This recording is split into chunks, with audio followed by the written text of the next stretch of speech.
मैं छत से उतर उतर कर बिल में झांका, अंधा तेल लगा रहा था। नमस्कार दोस्तों, जय हिंद, वंदे मातरम। आपका अपना यूट्यूब चैनल ज्ञानोदय कोचिंग में आपका स्वागत है। मैं विनोद कुमार आप लोगों को भारत का संविधान पढ़ा रहा हूं। दोस्तों, अभी जो मैं आपको एक कोड बताया, मैं छत से उतर उतर कर बिल में झांका, अंधा तेल लगा रहा था।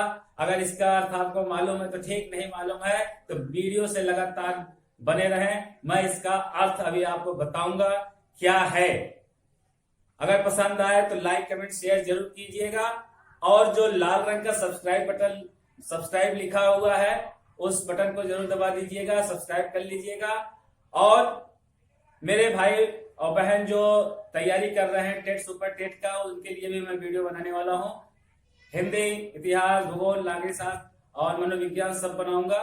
तो आज मैं आप लोगों को भाग 1 बताने वाला हूं कि संविधान के जो 22 भाग हैं, और उस 22 भाग को मैं पिछले वीडियो में एक कहानी के माध्यम से बता चुका हूं। जो भाई नहीं देखे हैं और जो बहन नहीं देखी हैं वो मेरे प्ले लिस्ट में जाके देख सकती हैं। और आज मैं चर्चा करने वाला हूं भाग 1 पर। भाग 1 में क्या है और भाग 1 में कितने अनुच्छेद हैं। तो दोस्तों, मैं आपको बता दूं कि भाग 1 क्या है। तो भाग 1 में आपके है संघ और उसका राज्य क्षेत्र, संघ और उसका राज्य क्षेत्र। तो भाग 1 में 4 अनुच्छेद हैं, 1 से लेके 4 अनुच्छेद है। यही चारों अनुच्छेद मैं आपको बताने वाला हूं कि 4 अनुच्छेद में आपका क्या कहा गया है। तो सबसे पहले मैं आपको बता दूं अनुच्छेद 1 के बारे में। अनुच्छेद 1 में सिर्फ एक ही लाइन ये बताया गया है, इंडिया यानी भारत राज्यों का एक संघ है। इंडिया यानी भारत राज्यों का एक संघ है। मतलब जो अब भारत देश में जो राज्य हैं, अब वो अलग हो नहीं सकते, राज्यों का एक संघ है। और इसमें कई राज्य हैं, आप लोग जानते हैं कितने राज्य हैं, उसको भी मैं आपको बताऊंगा। राज्यों से मिलकर ये संघ बना, और संघ ये भारत, मतलब कि भारत जो है राज्यों का एक संघ है। अब कोई भी राज्य इस भारत से अलग होके किसी दूसरे देश से नहीं मिल सकता। तो अनुच्छेद 1 में इस बात को तय कर दिया गया कि इंडिया यानी भारत राज्यों का एक संघ है। यहाँ पे इंडिया नाम भी रखा गया है, जो आधुनिक नाम था उसको भी लिया गया है, इंडिया यानी भारत। ये भी कहा इंडिया यानी भारत राज्यों का एक संघ है। अनुच्छेद 1 में बस आपको यही याद रखना है कि अनुच्छेद 1 में इंडिया यानी भारत राज्यों का एक संघ है। अनुच्छेद 2, अनुच्छेद 2 क्या कहता है कि नए राज्यों का प्रवेश या गठन जो भारतीय संघ में नहीं है, अर्थात विदेशी भूमि पर नए राज्यों का प्रवेश या गठन जो भारतीय संघ में नहीं है, अर्थात विदेशी भूमि पर। इस बात को आप समझिएगा कि जो भारत की भूमि पर नहीं है उनको अधिग्रहित करके राज्य जो बनाने की जो प्रक्रिया होगी वो अनुच्छेद 2 के तहत होगी। अनुच्छेद 2 में ये कहा गया कि अगर जो है कोई विदेशी भूमि, जैसे भारत देश अगर पाकिस्तान, चीन, नेपाल इस तरह से सटे हुए हैं, अगर भारत जो है इन देशों में से किसी भूमि को अधिग्रहित कर ले तो उसको तो नया राज्य नाम देना ही पड़ेगा कि हमारे में आ गया है।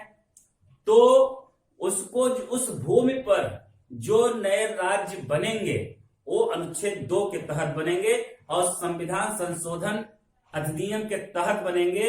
लेकिन दोस्तों, एक बात आपको याद रखना है कि संविधान संशोधन के तहत तो बनेंगे, लेकिन संविधान संशोधन अनुच्छेद 368 के तहत नहीं होगा। और एक साधारण बहुमत के तहत संविधान संशोधन होगा। उसके तहत जो है वो राज्य बनेंगे और बिना संसद के कोई जो भी अधिकार है नए राज्यों का गठन का वो संसद के पास है। तो अनुच्छेद 2 आपको मालूम हो गया कि अनुच्छेद 2 में सिर्फ ये है कि जो नए राज्य का प्रवेश या गठन होना है वो विदेशी भूमि से होना है, मतलब अपने भारत में नहीं होगा, वो दूसरे देश में होगा। उस दूसरे देश के भूमि को अधिग्रहित करके अगर हम नए राज्य का गठन करना चाहेंगे तो संविधान संशोधन के तहत वो नया राज्य बन जाएगा। और किसका अधिकार है? वो नया राज्य बनाने का अधिकार संसद के पास है। तो दोस्तों आप ये जान लीजिए कि इसमें अनुच्छेद 2 में संविधान संशोधन के तहत नए राज्य बनते हैं, लेकिन संविधान संशोधन अनुच्छेद 368 के तहत नहीं आता। वो एक साधारण बहुमत से पास संविधान संशोधन होता है। एक होता है आपका विशेष बहुमत से पास संविधान संशोधन जो अनुच्छेद 368 के तहत होता है, वो विशेष संविधान संशोधन होता है। और ये साधारण बहुमत से संविधान संशोधन होता है। तो दोस्तों बस आपको याद रखना है अनुच्छेद 2 में आपका जो नए राज्यों का गठन होगा वो विदेशी भूमि पर होगा और उसमें संविधान संशोधन होगा, लेकिन साधारण बहुमत से पास संविधान संशोधन होगा। ठीक, अब देखिए आपके जो ये राज्य हैं दादर एवं नागर हवेली, गोवा, दमन दीव, पुडुचेरी, सिक्किम, ये क्या था? पहले विदेशी भूमि पर था। तो आप इस पे ध्यान दीजिएगा जरा कि दादर एवं नागर हवेली को 10वें संविधान संशोधन 1961 के तहत इसको भारत देश में मिलाया गया। ये पुर्तगालियों के कब्जे में था, पुर्तगालियों से लेके इसको भारत में मिलाया गया क्योंकि विदेशी भूमि, पुर्तगाली थे विदेशी भूमि से जो है आपका ये राज्य बना है दादर एवं नागर हवेली। 10वें संविधान संशोधन 1961 के तहत। और जो आपका गोवा, दमन व दीव है ये पुलिस कार्रवाई द्वारा आपका 12वें संविधान संशोधन पुलिस कार्रवाई द्वारा 1961 में जो है किया गया, अधिग्रहित किया गया। और 12वें संविधान संशोधन 1962 के द्वारा इन तीनों राज्यों को जो है केंद्र शासित प्रदेश घोषित किया गया। और गोवा को 1987 में एक पूर्ण राज्य का दर्जा दे दिया गया। ये भी आपका विदेशी भूमि से है, पुर्तगालियों से लिया हुआ है। ये आपका पुडुचेरी जो पांडिचेरी नाम से था पुडुचेरी नाम से हो गया। ये 14वें संविधान संशोधन 1962 के तहत ये फ्रांसीसियों से लेके, इस पे फ्रांसीसियों का कब्जा था इस भूमि पर, तो फ्रांसीसियों से लेके भारत में मिला के इस पे आपका जो है राज्य बनाया गया। और एक आपका था सिक्किम जो एक देश था, शाही देश था उसको भी जो है 35वें संविधान संशोधन 1974 के द्वारा एक संबद्ध राज्य का दर्जा दिया गया दोस्तों। और 36वें संविधान संशोधन 1975 द्वारा एक पूर्ण राज्य का दर्जा दे दिया गया। बस आपको इतना याद रखना है। अनुच्छेद 1 में सिर्फ यही कहा गया है इंडिया यानी भारत राज्यों का एक संघ होगा। अनुच्छेद 2 में कहा गया है कि जो नए राज्यों का प्रवेश या गठन होगा वो संसद द्वारा होगा और संविधान संशोधन अधिनियम के तहत होगा, लेकिन वो संविधान संशोधन अधिनियम नहीं होगा जो अनुच्छेद 368 कहता है। तो दोस्तों अब मैं आपको बताता हूं अनुच्छेद 3। दोस्तों अब मैं आपको समझाता हूं अनुच्छेद 3। अभी से पहले मैं आपको अनुच्छेद 1 और अनुच्छेद 2 को बता चुका। अब अनुच्छेद 3 में क्या है? नए राज्यों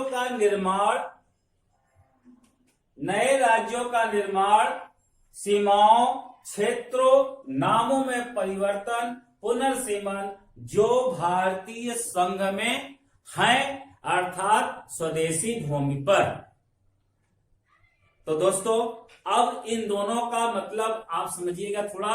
अनुच्छेद 2 और अनुच्छेद 3। अनुच्छेद 2 कहता है विदेशी भूमि पर, अनुच्छेद 3 कहता है स्वदेशी भूमि पर।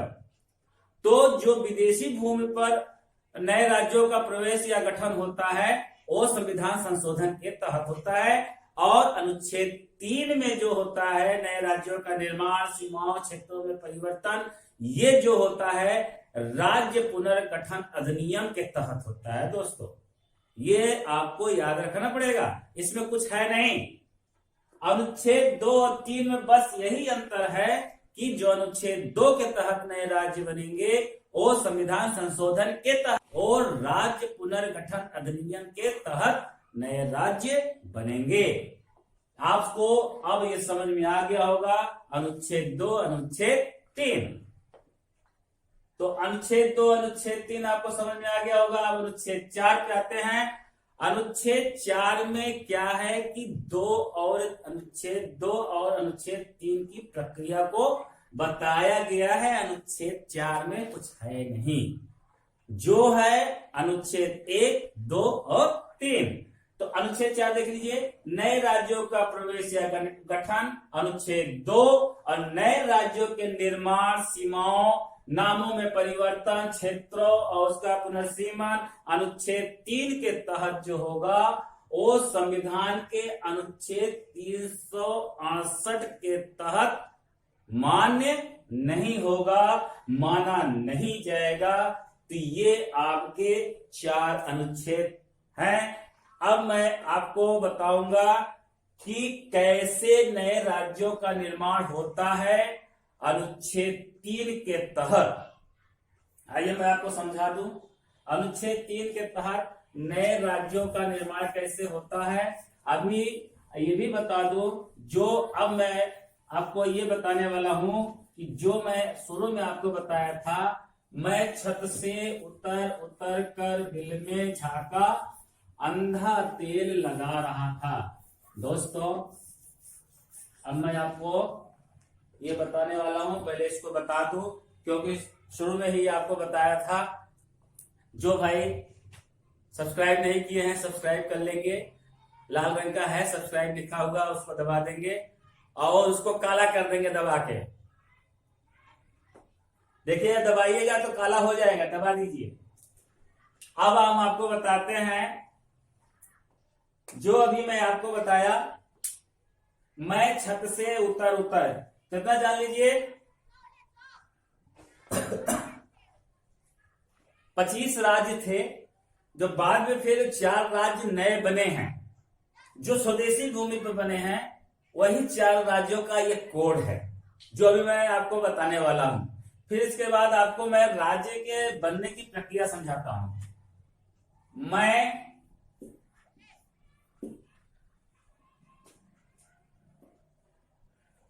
छत से उतर उतर, मैं छत से उतर उतर कर,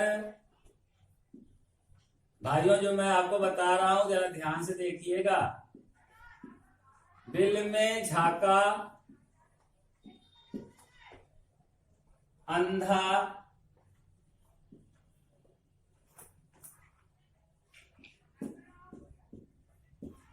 तेल लगा रहा था। तो ये जो स्वदेशी भूमि पर अनुच्छेद 3 के तहत जो ये 4 नए राज्य बने हैं, मैं इनको आपको बताने वाला हूं। तो आप सिर्फ आगे वाला अक्षर इसमें से लीजिएगा तो आपका पता चल जाएगा कौन सा राज्य से कट के कौन सा नया राज्य बना है। तो भाइयों इसको याद कर लीजिए, मैं छत से उतर उतर कर बिल में झांका, अंधा तेल लगा रहा था। बहुत मजेदार है। तो म से आप ले लीजिए मध्य प्रदेश,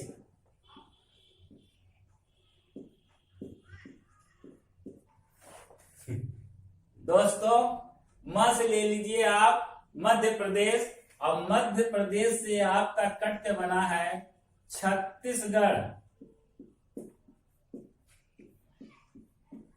देखिए एक राज्य निकल गया, अब इसमें कंपटीशन में या किसी भी प्रतियोगी परीक्षा में क्रम से दे देता है कि पहले किस राज्य का गठन हुआ है और कब हुआ है, तो ये कभी डेट वाइज पूछ देता है।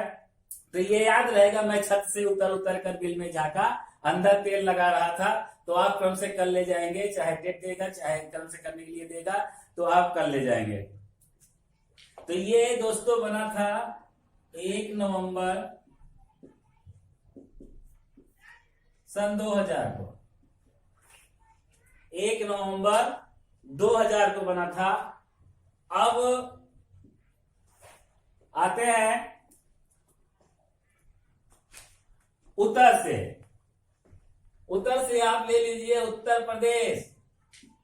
उत्तर प्रदेश दोस्तों, ये हो गया उत्तर से उत्तर प्रदेश, ये उत्तर से हो जाएगा उत्तराखंड। उतर उतर कर झांक रहा है, ये आपका हो गया उत्तराखंड। जबरदस्त। उत्तराखंड, उत्तराखंड का पहले क्या नाम था? उत्तरांचल। ये बना है दोस्तों 9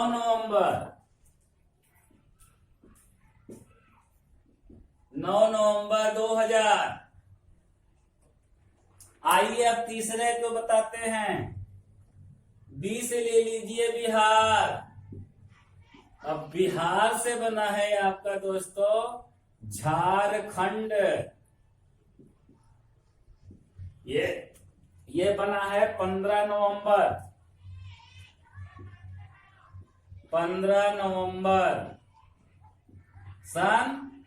2000। दोस्तों जरा ध्यान दीजिएगा। और अंधा से आप ले लीजिए आंध्र प्रदेश, समझ ही गए होंगे, आंध्र प्रदेश। अंधा आंध्र प्रदेश। अब तेल लगा रहा था तो ले लीजिए क्या? तेलंगाना।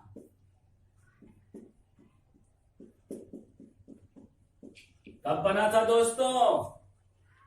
2 जून 2014 को बना था। ये हो गए आपके 4 नए राज्य जो बने हैं। ये आपके 4 नए राज्य हैं। एक कोड के माध्यम से है और डेट बाई है। चाहे इस तरह से पूछे चाहे उस तरह से पूछे, आप क्रम से लगा सकते हैं। पहला क्या बना है? मध्य प्रदेश से छत्तीसगढ़, दूसरा उत्तर प्रदेश से उत्तराखंड, तीसरा बिहार से झारखंड, आंध्र प्रदेश से तेलंगाना, चौथा राज्य बना। अब मैं आपको बताता हूं कि नए राज्य बनने की प्रक्रिया क्या है, कैसे नए राज्य बनते हैं।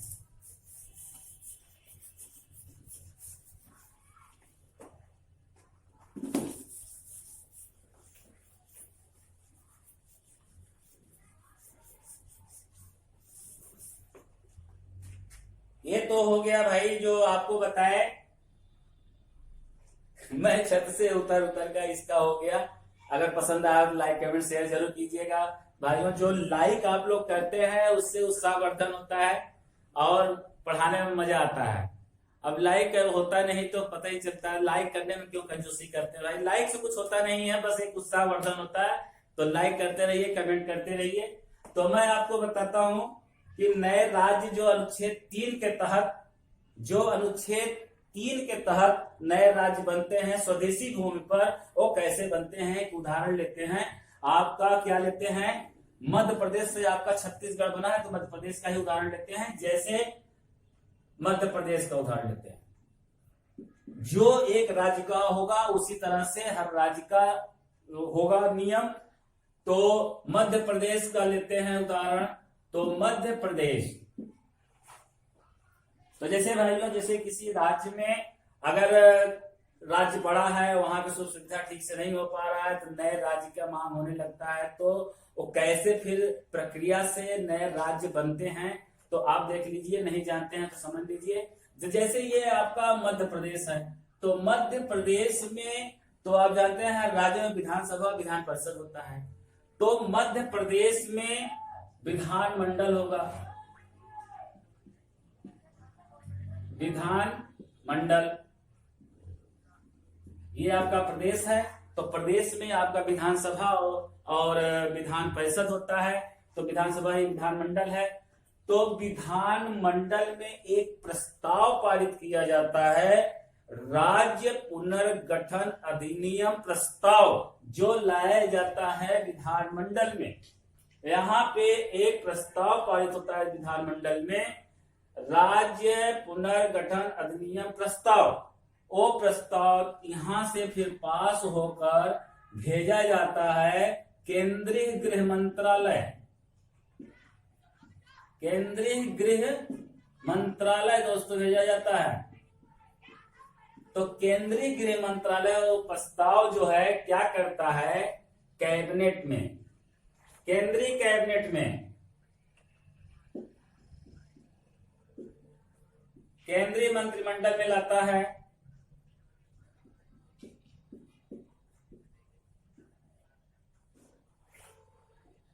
केंद्रीय मंत्रिमंडल में लाने के बाद क्या होता है, केंद्रीय मंत्रिमंडल क्या करता है, कुछ मंत्रियों का, वही कैबिनेट मंत्रियों का समूह बना देता है और उस प्रस्ताव को जो है वो उस मंत्री समूह को सौंप देता है। मंत्रियों का समूह, मंत्रियों का एक क्या बना दिया जाता है, समूह बना दिया जाता है। कैबिनेट मंत्रियों का एक समूह बना दिया जाता है और जो वो प्रस्ताव है, राज्य पुनर्गठन अधिनियम प्रस्ताव मध्य प्रदेश जो है, उसको जो है क्या करेंगे, मंत्री को समूह सौंप देंगे। जो कैबिनेट मंत्री हैं कुछ मंत्रियों का समूह बना के उनको सौंप देंगे और उस पे विचार विमर्श करने के लिए उसकी सीमा क्या होगी, वो कितना बड़ा होगा, उसका नाम क्या होगा, उसका क्षेत्र कितना बड़ा होगा, ठीक है, किसको सीमा से मिलाएंगे, ये पूरा रिपोर्ट जो है मंत्री समूह मतलब बनाता है और क्या करता है, फिर ये उसका रिपोर्ट भेजता है केंद्रीय गृह मंत्रालय के पास।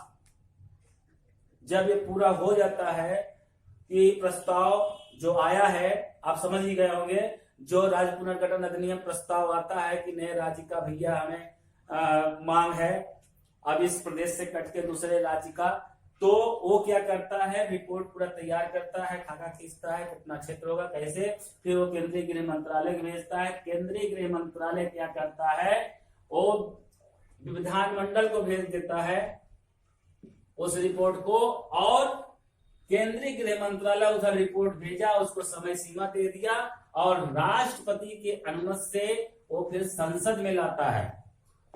राष्ट्रपति की अनुमति से संसद में लाता है। संसद में लाने के लिए राष्ट्रपति की अनुमति जरूरी है। राष्ट्रपति की अनुमति, राष्ट्रपति की अनुमति के बिना वो संसद में प्रस्ताव नहीं आ सकता संसद में। तो संसद में लाने के लिए क्या करना होगा, लोकसभा राज्यसभा में उस पर विचार विमर्श करने के लिए राष्ट्रपति से अनुमति लेनी पड़ेगी और राष्ट्रपति उस पर अनुमति जब देगा तभी वो संसद में आएगा और इधर आपका विधानमंडल को भेज दिया जाएगा और समय सीमा तय कर दी जाएगी कि आपको इतने समय सीमा में आपका फिर से प्रस्ताव आपको भेजना है। और इसमें जब प्रस्ताव जब इसके पास चला जाएगा, ये समय सीमा चाहे खत्म हो जाए चाहे वो बाद में भेजे, जो भी हो, अब इसमें केंद्रीय गृह मंत्रालय काम शुरू कर देता है, वो प्रक्रिया शुरू कर देता है। अब इसके समय का इंतजार उस राज्य के विधानमंडल के समय का इंतजार दोस्तों नहीं करता, इसका काम शुरू हो जाता है और सदन में रखवाता है, संसद में रखवाता है। संसद में रखवाने के लिए राष्ट्रपति की अनुमति होती है, राष्ट्रपति अनुमति दे देगा तो लोकसभा राज्यसभा में पास होने के बाद जब राष्ट्रपति उस पर हस्ताक्षर कर देता है तो नए राज्य का राष्ट्रपति जब उस पर हस्ताक्षर कर देता है तो नया राज्य बन जाता है। दोस्तों ये है आपका नए राज्य के बनाने की प्रक्रिया। अब ये मैं बार बार आपको बताया, इसमें 2-3 चीज याद रखिए कि नए राज्य बनाने का अधिकार संसद के पास होता है और कोई भी नए राज्य पुनर्गठन अधिनियम के तहत कोई प्रस्ताव संसद में लाना होता है तो राष्ट्रपति की अनुमति लेना पड़ता है।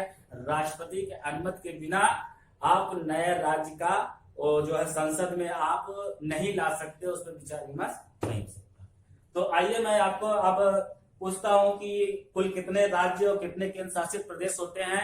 तो आपका जवाब होगा आज 29 राज्य और 7 केंद्र शासित प्रदेश।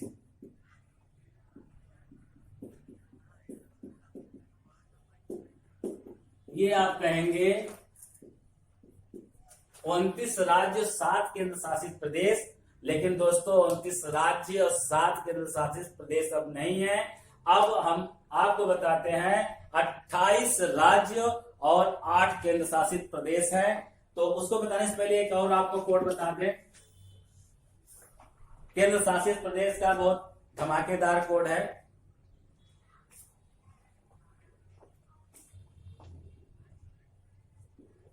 अंड, चंड, पंड,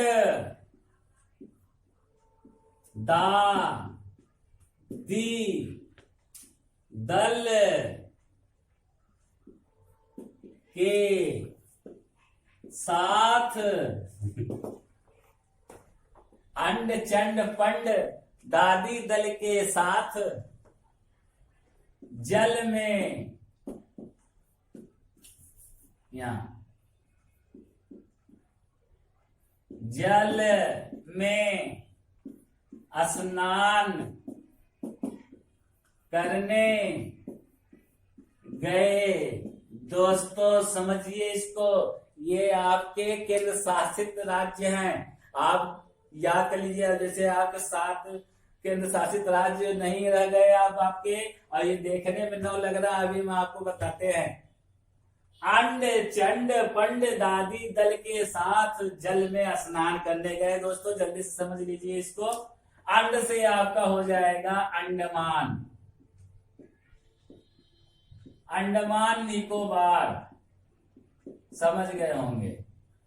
चलिए अंडमान निकोबार। चंड से समझ लीजिए चंडीगढ़। बहुत समझदार हैं आप लोग। पंड से समझ लीजिए पांडचेरी, जो अब इसका नाम हो गया है पुडुचेरी, पुडुचेरी। दा से समझ लीजिए आप दादर नागर हवेली। बहुत समझदार हैं। दी से आपका है दिल्ली। दोस्तों ये दिल्ली, दिल्ली का नाम एनसीआर दिल्ली हो गया, राष्ट्रीय राजधानी दिल्ली। कब हुआ है? एक वीडियो में आपको बनाऊंगा, बना के दूंगा कि एक मतलब कि कौन सा राज्य किस सन में बना, कैसे बना, उसका नाम परिवर्तन हुआ, कौन से राज्य का नाम क्या था, ये वीडियो मैं आपको बना के दूंगा। दी से दिल्ली, ये वीडियो बहुत लंबा हो रहा है, नहीं तो इसे बना देते। दी से दिल्ली, द से दमन और ल से आपका दोस्तों लक्षद्वीप और ज से जम्मू कश्मीर और ल से आप जान ही रहे हैं लद्दाख। दोस्तों ये आपका केंद्र शासित प्रदेश है। देखने में लग रहा है आपका जो है 9 है, लेकिन देख लीजिए 1 2 3 4 5 6 7 8 9 लग रहा है। अब मैं इसको कैसे गायब करता हूं, कैसे केंद्र शासित प्रदेश, तो आप ध्यान से देख लीजिए। अंडमान निकोबार, चंडीगढ़, पौंडीचेरी, दादर नगर हवेली, दिल्ली, दमन दीव, लक्षद्वीप और जम्मू कश्मीर और लद्दाख, ये दोस्तों आपका केंद्र शासित प्रदेश है। अब मैं आपको बताने वाला हूं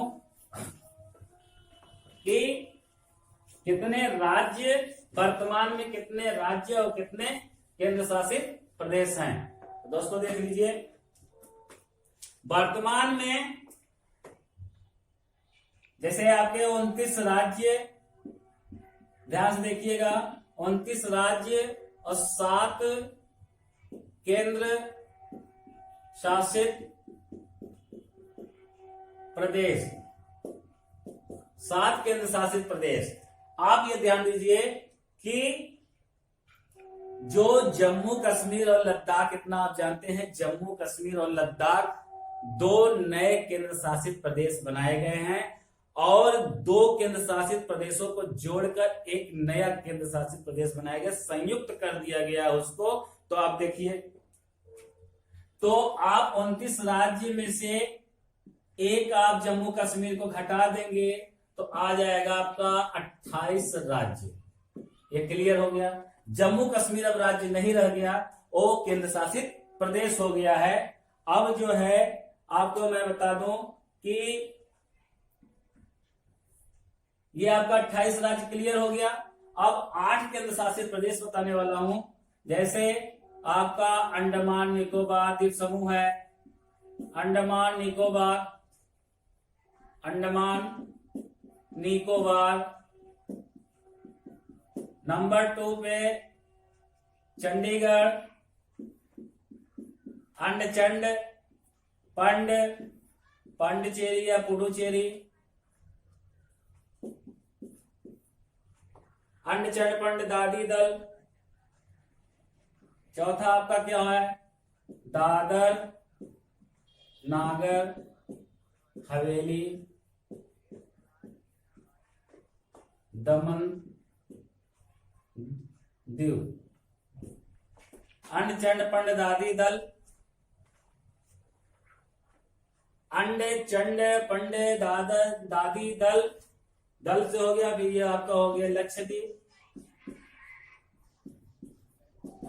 और छठवां दोस्तों आपका हो जाएगा दिल्ली, और 7वां हो जाएगा आपका जम्मू कश्मीर, और 8वां आपका हो गया लद्दाख। दोस्तों जरा ध्यान से देखिएगा, इसमें एक कहां गायब हो गया, कोड जो बनाए थे वो 9 का था, एक गायब हो गया। तो इसमें ये ध्यान दीजिए, ये चौथे नंबर पे जो दादर नागर हवेली और दमन दीव जो अलग अलग केंद्र शासित प्रदेश था, इन दोनों को संयुक्त करके एक केंद्र शासित प्रदेश बना दिया गया दोस्तों 26 जनवरी 2020 को। ये 2 अलग अलग केंद्र शासित प्रदेश संयुक्त होकर एक केंद्र शासित प्रदेश हो गए हैं। तो इस प्रकार से आपके 28 राज्य और 8 केंद्र शासित प्रदेश हैं दोस्तों। कोई भी पूछे, हम आपको अब इसमें गणना करके दिखा दिए, कोई इधर उधर की बात नहीं है, हम गणना करके दिखा दिए। 29 थे, एक जम्मू कश्मीर आपका केंद्र शासित प्रदेश हो गया, वो अब राज्य नहीं रहा। तो इस प्रकार से 28 राज्य हो गए। और इसमें देखिए, इसमें जम्मू कश्मीर और लद्दाख को केंद्र शासित प्रदेश बनाया गया है और दादर नगर हवेली और दमन दीव को संयुक्त करके एक नया केंद्र शासित प्रदेश बनाया गया। मतलब दोनों को एक कर दिया गया 26 जनवरी 2020 को। इस प्रकार से वर्तमान में